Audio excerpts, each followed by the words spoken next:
कौन है छठी मैया? छठी मैया की पूजा की शुरुआत कैसे हुआ?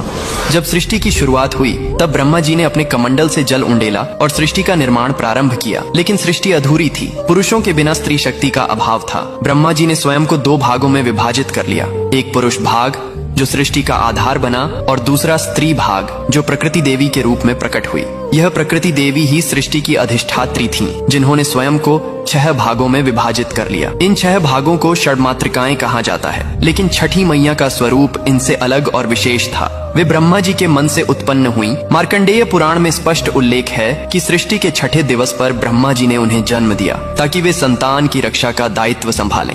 ब्रह्मा जी के मन से उत्पन्न हुई, इसलिए मानस पुत्री कहलाती हैं। ब्रह्म वैवर्त पुराण में बताया गया है, जहाँ छठी मैया को सूर्य देव की बहन बताया गया है। सूर्य देव ने अपनी बहनों की रक्षा के लिए छठी मैया को विशेष शक्ति प्रदान की। कथा के अनुसार जब सूर्य देव अपने रथ पर सवार होकर आकाश में विचरण कर रहे थे तो राक्षसों ने देवलोक के बच्चों को नुकसान पहुंचाना शुरू कर दिया। सूर्य देव ने अपनी छोटी बहन षष्ठी देवी को बुलाया और कहा, हे बहन, तुम्हें संतान की रक्षा का भार संभालना होगा। मेरी किरणों से शक्ति लो और पिशाचों का संहार करो। छठी मैया ने तपस्या की। वे सूर्य की किरणों के नीचे खड़ी रहीं, जल अभिषेक किया और ठेकुआ गुड़ गेहूं का प्रसाद चढ़ाया।